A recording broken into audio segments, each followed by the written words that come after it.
Anyone who wishes to be a follower of mine, or anyone who wishes to come after me, must leave self behind. A disciple is one who learns. A disciple is one who is learning how to discipline himself. If you look at the word disciple and discipline and discernment, they all come from the same Latin word, which is discere. Pag tinignan niyo yung word na disciple, discipline, discernment, sa English, para silang pare-pareho ang spelling. And it makes sense because all three words come from the same Latin word. The root word in Latin is discere. And discere means to learn. Discere means to learn. D-I-S-C-E-R-E. Discere means to learn. And how do we apply this to meditation? What has this got to do with meditation? You see, we meditate to follow the basic call of Jesus, which is also the basis of our Christian faith. So when we meditate, we are actually responding to a call. You're being part of the Heart Space family. Is your way of responding to the call to meditate. Being part of Heart Space means you are claiming your vocation is to meditate. Your vocation is to live a contemplative lifestyle while remaining in the Word. You are living a contemplative way of looking, being, doing, giving, acting, and so on. Not in a monastery, not in a convent, but right in your home. In the business of living in the world. And it is a wonderful vocation. It is a wonderful vocation. And it is an inspiring vocation because it reminds us, especially us who are in religious life, of our own basic fundamental call to prayer. And your vocation to follow the call of Jesus, rather your decision, your intention to follow the call of Jesus, which is also the basis of your Christian faith, can only be that it is a journey with Christ in fellowship with humanity and the world.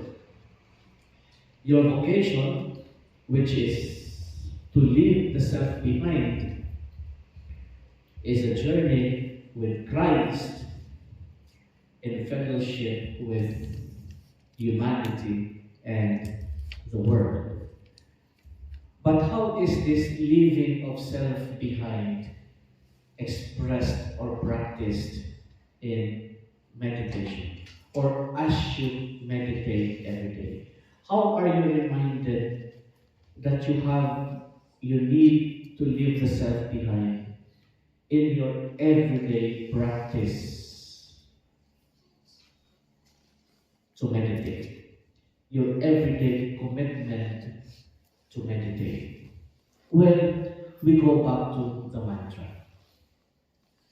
we've heard, I've always said this before, that the all important thing in meditation is the faithful, loving, conscious, continuous repetition of the mantra during the time of meditation. Whenever we say the mantra, not only are we disciplining ourselves, not only is the mantra a discipline, it also helps us go beyond our limitations of fear and illusion. It helps us go beyond the limitations of fear and illusion. Meditation leads us to experience freedom because it frees us from our ego. And we know that the ultimate destruction is the ego. If you look at our distractions, it is all about ourselves, our fears, our anxieties, our ambitions, our hurts, our emotional and psychological baggages, our sins. These are all properties of the ego. And so when we meditate, we go beyond, we transcend all this so that we can experience authentic freedom or liberty.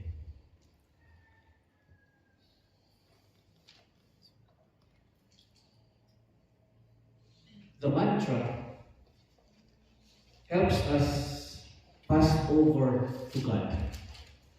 It helps us live ourselves so that we can pass on to God. So that we can pass on to the freedom of the Spirit. When we pass on to God, when we are obedient to the Spirit, then we experience love. And love is the greatest liberty. Love is the greatest freedom. So when we are faithful to the mantra, when we say the mantra from beginning till end, we transcend the ego and everything that the ego represents. And we pass over to God. We move from ourselves to God. We leave ourselves behind in order to experience in finding God. To experience God in finding Him.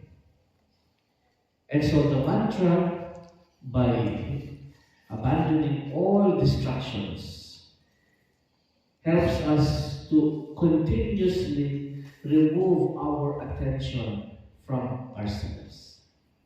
So when we pay attention to the mantra and ignore our distractions, we are removing all attention of ourselves. And this is the essential meaning of leaving the self behind whenever we meditate. Because our distractions, I repeat, our distractions is the sum total of everything that is less than God in us. And what are the things that are less than God in us that gets in the way of faith, that gets in the way of loving surrender? These are our fears, our ambitions, our cares, our preoccupations, our anxieties, our vices. In other words, everything less than God. These are the things that distract us, that get in the way of inner peace, inner tranquility, and deep silence. Of course, many modern people, most of our contemporaries do not experience this the way you do. Because people are just too busy with themselves or with things. People in the world are so busy with the self, with cultivating the ego, that it makes it very difficult for them to experience this liberty or freedom of the spirit or in the spirit. Because the tendency of the world, of society, of secular life is to emphasize the importance of self-promotion. The world, secular life, gives premium to self-preservation, self-admiration, self-love. And even in our meditation practice, there is still the self in it.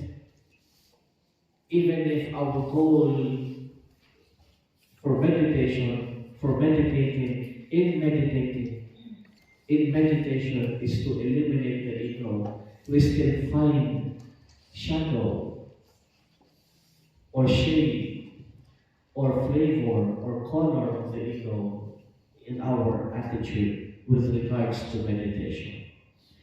And what are the times when the ego is still present in our meditation? Probably this is most visible and obvious when we ask ourselves, what's in it for me in meditation? Whenever we ask ourselves, what do I get from this? Is it all worth it? Am I becoming a better person with what I'm doing? So when we ask ourselves in terms of what will I gain from this? Or what will I benefit from this? What benefits or gains will I have? So when we hear or find ourselves asking or thinking along this line, it is still the ego talking. It means we have not yet completely abandoned or detached ourselves from expectations. That we're still absorbed with so-called spiritual gains or profit.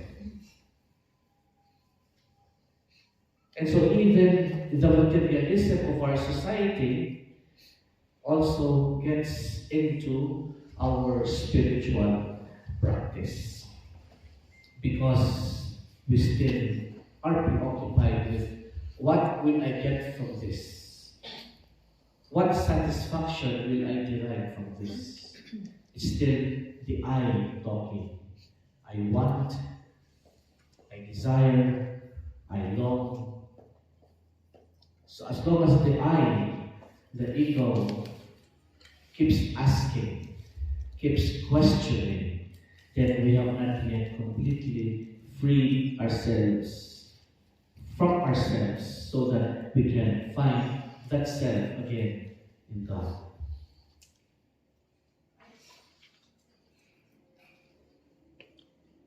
So in learning to meditate, we learn that meditation is essentially a learning process. When we meditate every day, faithfully, without fail, we realize and learn that really meditation is a learning process. It is something that we will never master overnight. We can only learn the tricks, so to speak, over time. not overnight.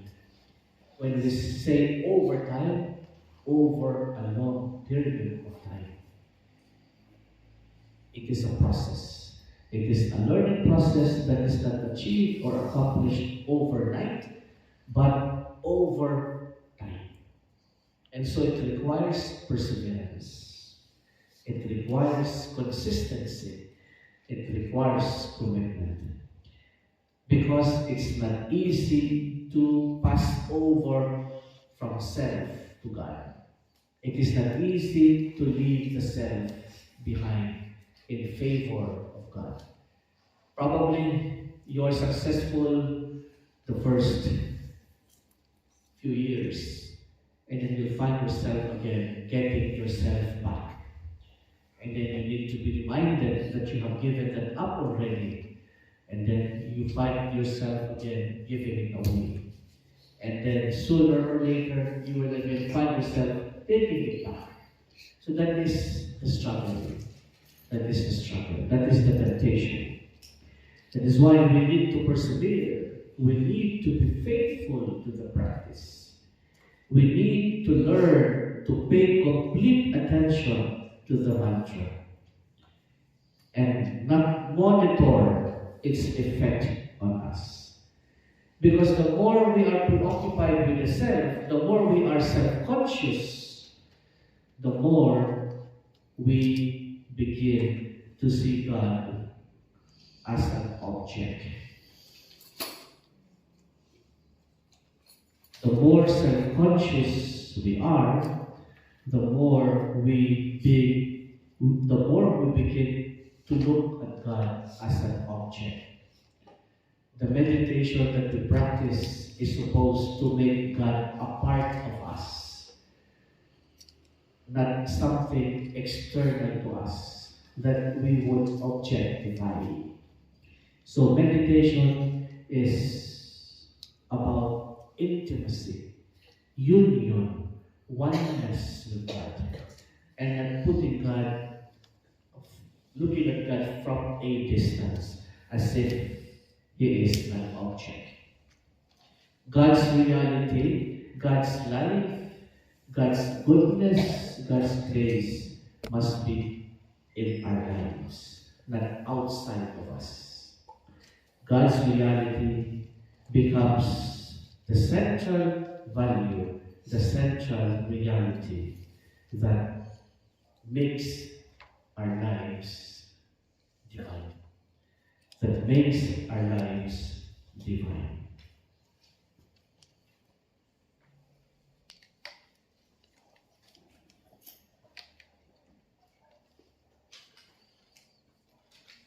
So when we meditate,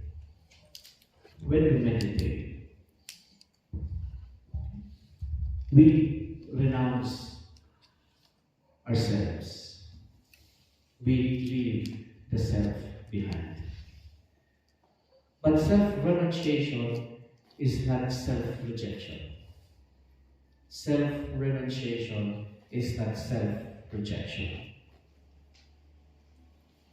Rather, meditation is an affirmation of ourselves. We can only affirm our authentic self if we leave our false self behind. What we are renouncing in meditation is the ego, the false self. It is by this renunciation that we are able to affirm ourselves. What we are leaving behind, what we are renouncing, is the self that always wants something. Is the self that is always controlled by wants and desires. So in meditation, this is the self we need to leave behind so that we can affirm our authentic and true selves. And what is the true self? The true self is that which exists in complete harmony with God. The true self is that which exists in complete and total harmony with God. Because the false self is not completely in harmony with God. Because the false self is self-centered. The false self is selfish. The false self is egotistical. And so we need to abandon this self behind. We have to renounce this self behind so we can find our truest, most authentic self in God. And this self is the one which is in complete harmony with God. And only God can sustain our selfhood. Only God can sustain our selfhood. Only God. He is the source of our being. And this is the whole or real self that we discover in the silence of meditation.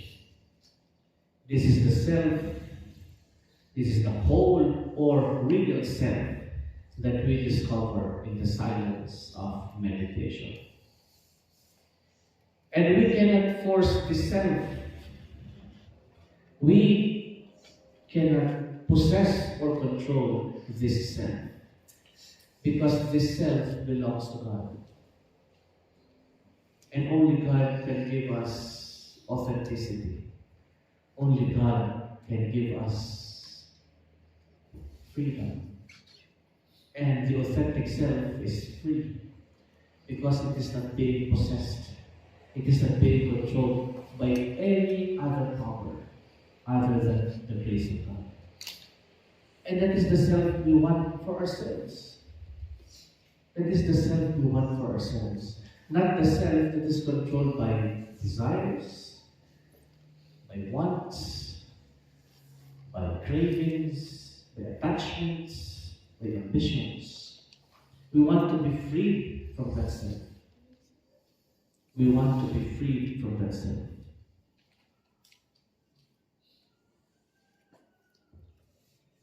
And so when in meditation, we affirm ourselves by becoming still and silent and allowing the reality of our real self to become more and more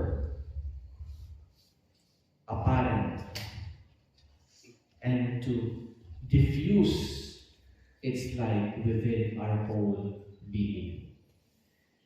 If you look up, there's a fluorescent on the ceiling. And fluorescents now have what we call diffuser. What does a diffuser, how does a diffuser functions? When there is a diffuser next to your fluorescent bulb, what happens to the light? The light becomes more widespread. The light becomes expanded. The light is diffused. The same thing happens in meditation. By becoming silent and still, we allow the reality of ourselves in God to become more and more apparent so that it is able to diffuse its light within our being. And when this light is diffused within our being, then we become like ourselves. We become a light to others.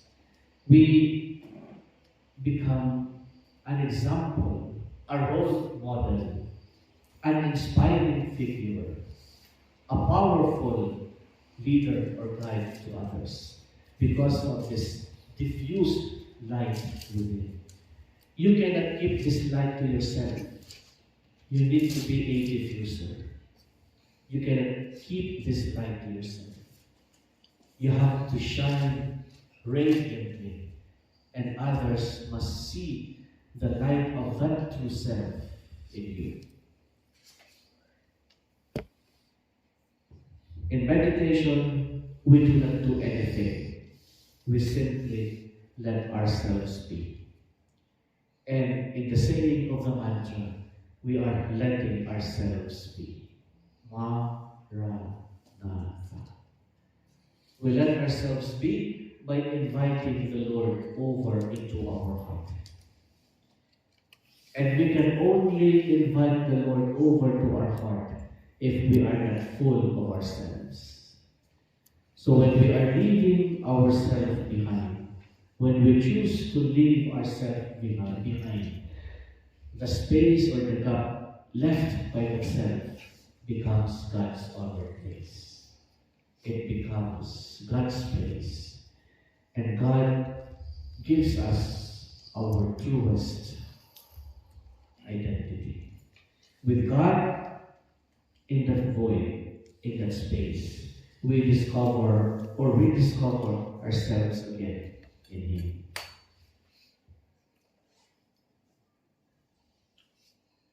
And this is the only way we can experience God's personal and unique love for us. When we are leaving self behind, we are in that condition of freedom that allows us to be in relationship with Him. And this is the condition that makes it possible for us to experience God's personal and unique love for us.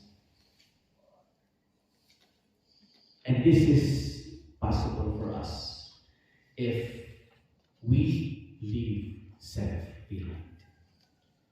This is possible for us. We can only make this movement of self to God if we leave everything false, fraudulent, phony in us.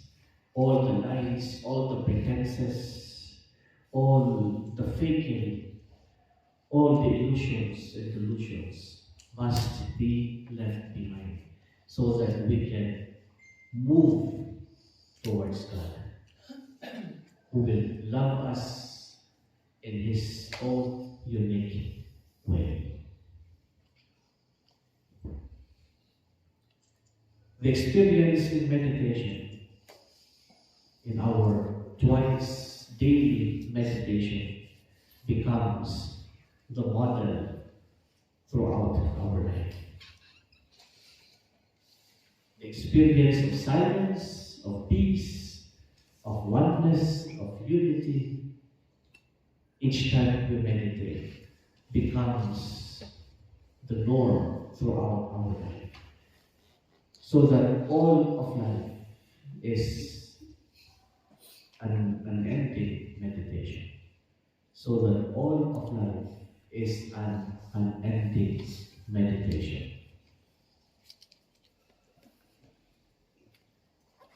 So self-preoccupation, self-obsession restricts and limits the self. And so we need to renounce it. We need to renounce it so that we can be free to love God as fully, as really, as fully, as realistically as possible.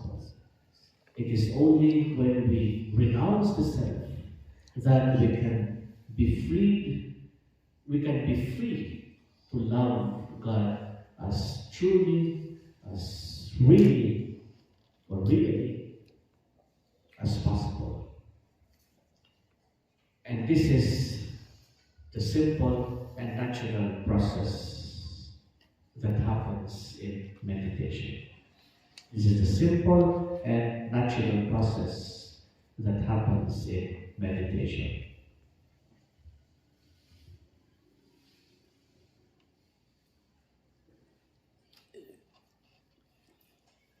When we become silent, because we have entered silence, then we become fully aware, fully conscious of a God who loves us completely, who loves us absolutely. And it is this God in whom we are called to. And in responding to that call, we find our being in Him. And faith tells us that we are wholly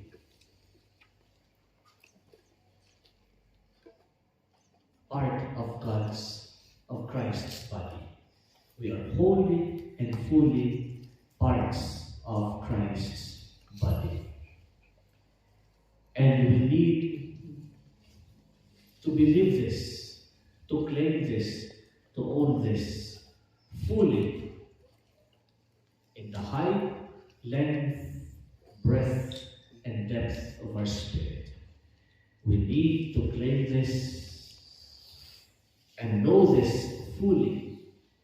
Claim and know this fully in the height, length, breadth, and depth of our spirit.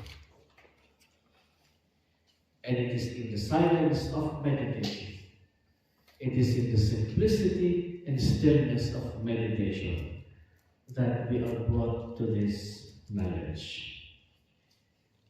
A knowledge that is beyond thought, beyond image, because it is a knowledge that is acquired by faith.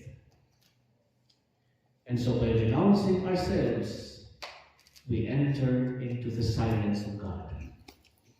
And in that silence, it is only God who is known, loved, understood, not with the mind, but with the heart. A heart that surrenders in faith and love. And so in the silence of meditation, the truth to be revealed is this, that we are in harmony with God. And if we are in harmony with God, we are in harmony with all. In the silence of meditation, only one truth is revealed. That we have found our true self.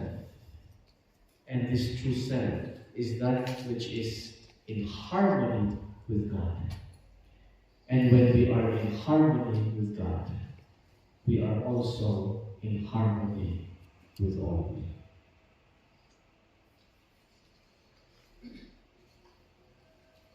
And so just to end this reflection, there's nothing more simpler than meditation. There's nothing more simpler than meditation. Nothing can get more simpler than meditation. If you think you have discovered simplicity already, there's something more simple than what you thought was simplicity. And that is meditation. Nothing can get simpler than meditation. Why? Because in meditation, we don't memorize techniques or theories. We don't strive to excel in any style. We don't strive to excel in any meditation style. It is simple because what meditation requires is simple fidelity. What meditation requires is simple fidelity. And what does it consist? What does this simple fidelity consist? Twice a day we meditate, every day without fail. It's as simple as that. Twice a day, every day without fail. That is simple fidelity. That is simple fidelity, or fidelity to simplicity. But of course, we know from experience, simple is not easy. With a twice a day requirement to meditate, we still find ourselves not being unable. That's why simple does not necessarily mean easy. It is simple, but it is not easy. That's why we need the support of one another. We need the support of one another. Because every day we struggle to meditate. Just to say, you persist, you persevere. Because there are people, your fellow meditators, who are trying as hard as they can. If you struggle, we all struggle. But we know that we are in this together. We are in this together. This is not just a personal effort that serves a personal advantage.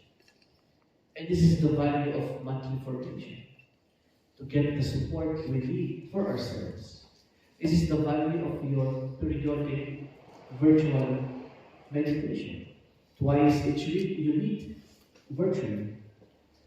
And whenever you can, you still can come together to encourage each other.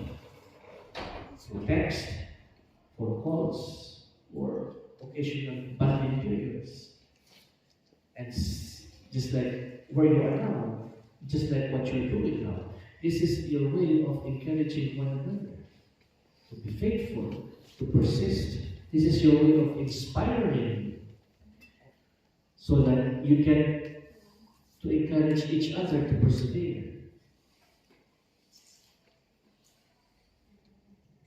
The demands of meditation on us are heavy, in spite of its simplicity. But it is a wonderful demand that has its rewards. And while we keep reminding ourselves not to look after the rewards, but the rewards do come naturally. And what is the ultimate reward? It is growth in virtues, growth in the Spirit. We cannot stop the Spirit from rewarding us with His grace. But we have to persevere. We have to be committed. We have to persist. And so it's important for you to treasure your community life, your life together, your life as a community of meditators, trying to live and cultivate contemplative awareness in the midst of your responsibilities, in the midst of your trials and difficulties in the world. You need to make contact with one another in whatever way possible. For it is only through these contacts, physical or virtual, that you're able to draw the support you need for yourself. You're able to render and lend the support another or others need from you. And so during your time here in Baguio, the next 3 days will be full of surprises, will be meaningful days. Allow this time away from what is familiar to help you deepen your own understanding of one another. And your own commitment, your own personal commitment to this mission. I said earlier, you need to diffuse that light. You cannot keep that light to yourself. And this might be a good reminder for our meditators from the Light of Jesus community. You are the light of Jesus for nothing. You have to diffuse that light. So we all have to be lights of Jesus.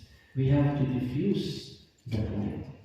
We have to share that light with others so that all of us grow. It's not just your personal growth that matters. We all need to grow. We all need to grow.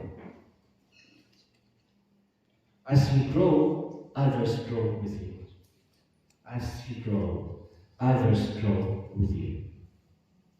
So we need the seed of community and of friendship to be planted in our hearts, in our lives.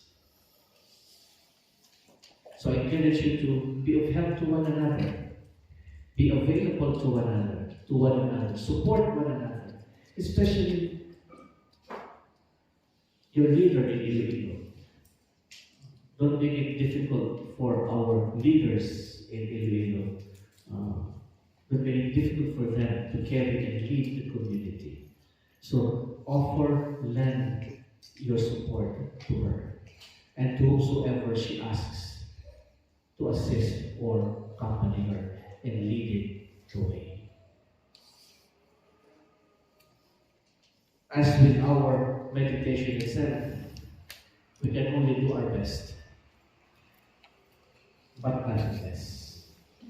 And doing our best means meditate twice a day, faithfully, without fail, every day. Even if you are not disposed, even if you're not in the mood, even if you are down and out, just go. Just meditate. That is our best. That is our best. And nothing less.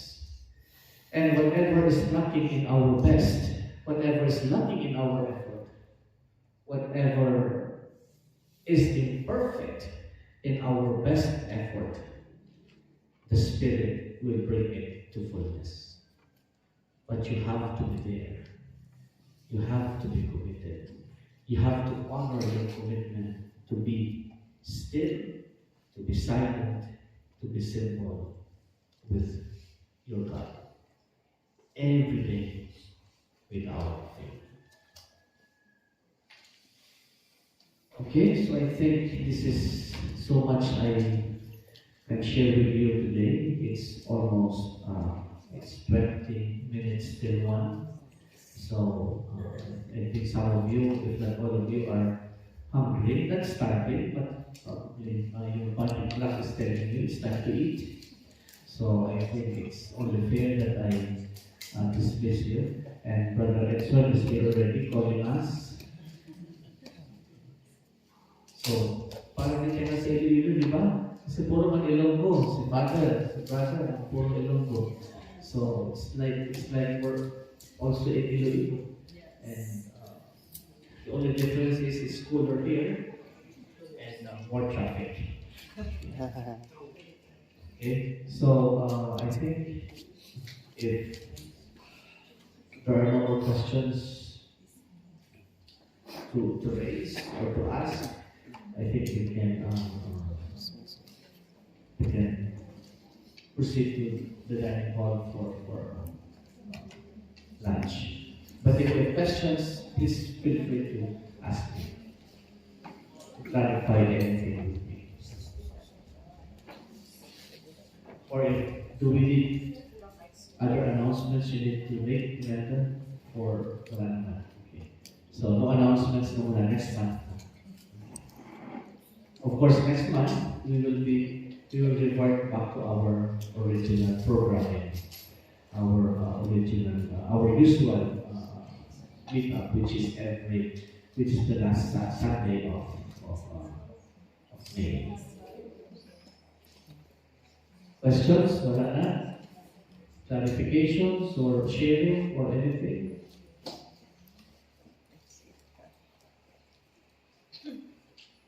Then this afternoon, what is lalaw? Lalaw. Of course.